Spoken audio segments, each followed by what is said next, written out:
Hi there.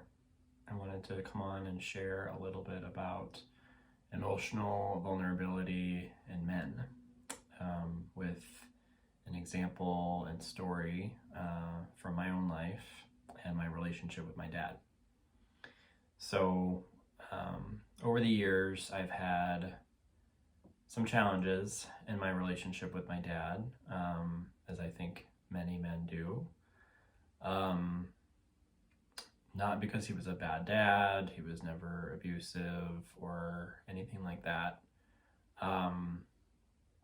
But, like many men of an older generation and all generations, he lacked emotional vulnerability to the point where I honestly can't think of the last time, if ever, that I've ever heard the words, I love you, or I'm proud of you,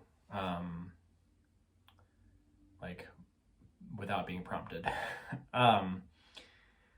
And for a long time, that was really challenging, and lacking that validation from him was hard for me.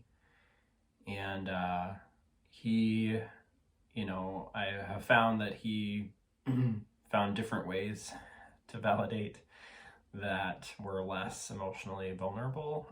So he is a bit of a jokester and liked to make light of things. And when I was in school, I was a straight A student, and when I would bring a report card home, I'd show it to him, and instead of saying, great job, I'm proud of you, keep it up, those sorts of things, he would say, well, this is boring, because it was the same report card every time. He said that, he wished there was more variety on the report card, which was all in jest. He didn't really mean that.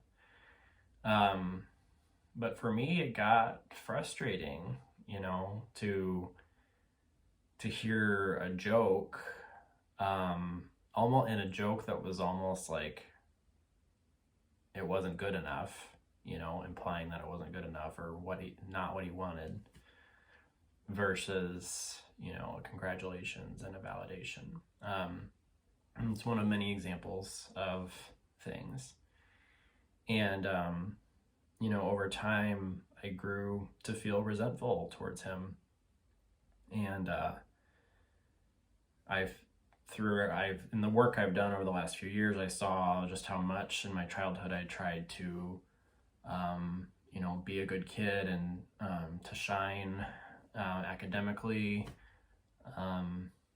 to be seen, really, and to never really get that. It made me feel like I was fighting a losing battle, and it developed all sorts of perfectionistic tendencies and things like that. So it was hard for a long time. And then a couple of years ago, in a group therapy setting, I had recalled, I was sharing with the group about how loving and nurturing my mom was. And I recalled a specific note that she had left for me when I was about 4 years old.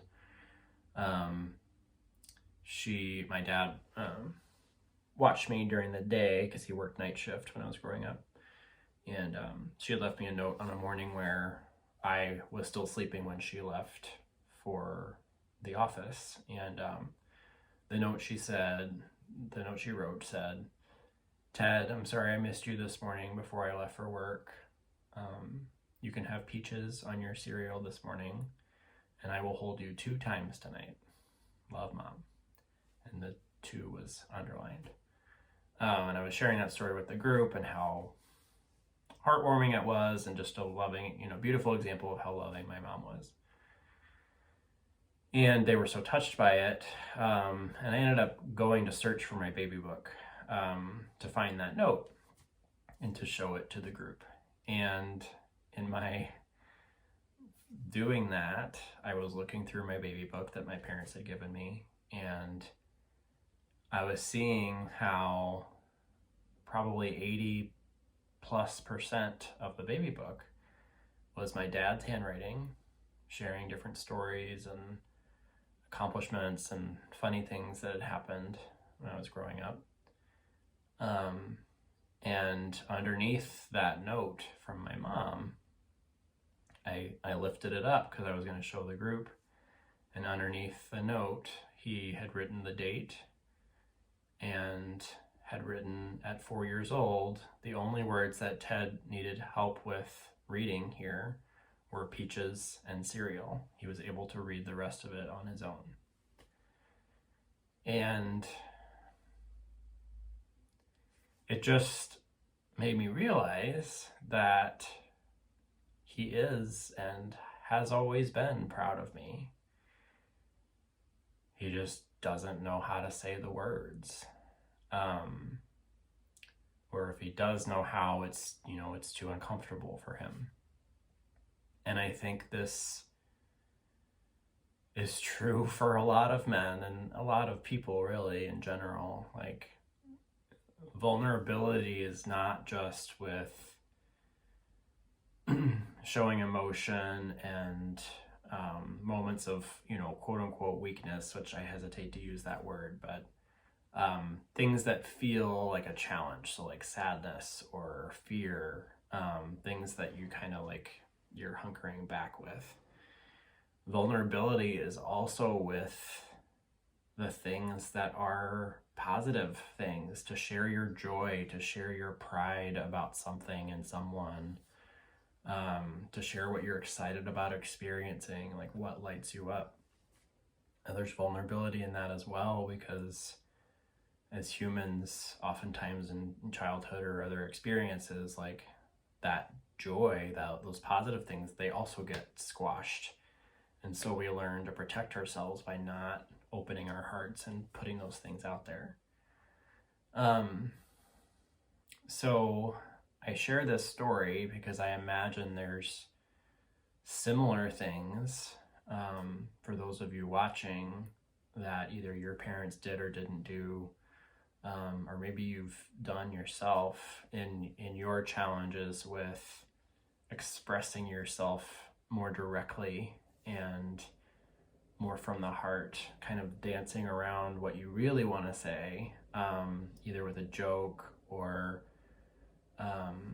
saying things more indirectly. And there's such a beautiful opportunity in speaking more truth. And then, for the people in your life who you have felt a lack of emotional vulnerability or connection with, keep in mind that everybody has their own journey and not everyone is capable or willing to open their heart and be who you want them to be. And there's so much you can learn from that. My observation of my relationship with my dad, which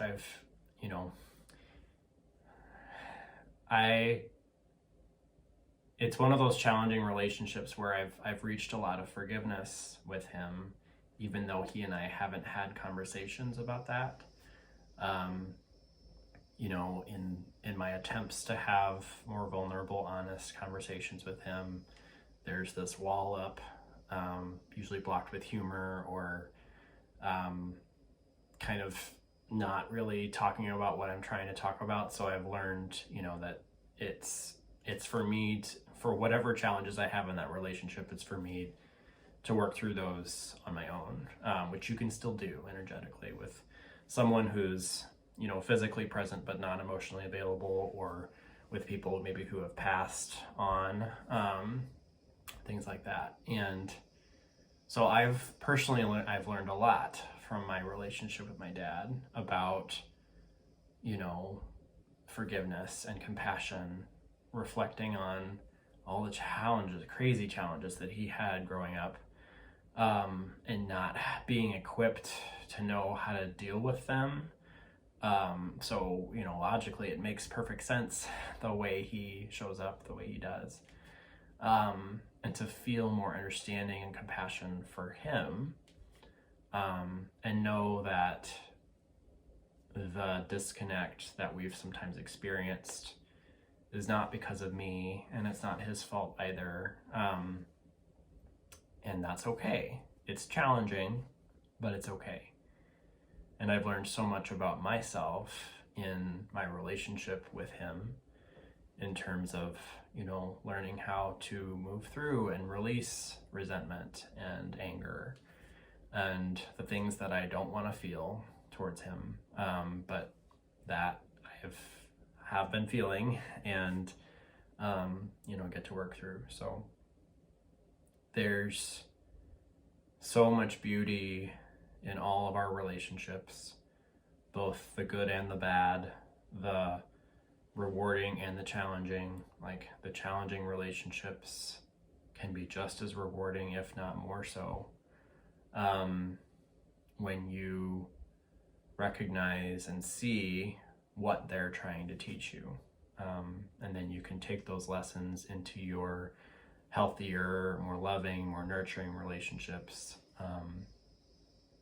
and really thrive in those. So I hope that was helpful. Sending you lots of love.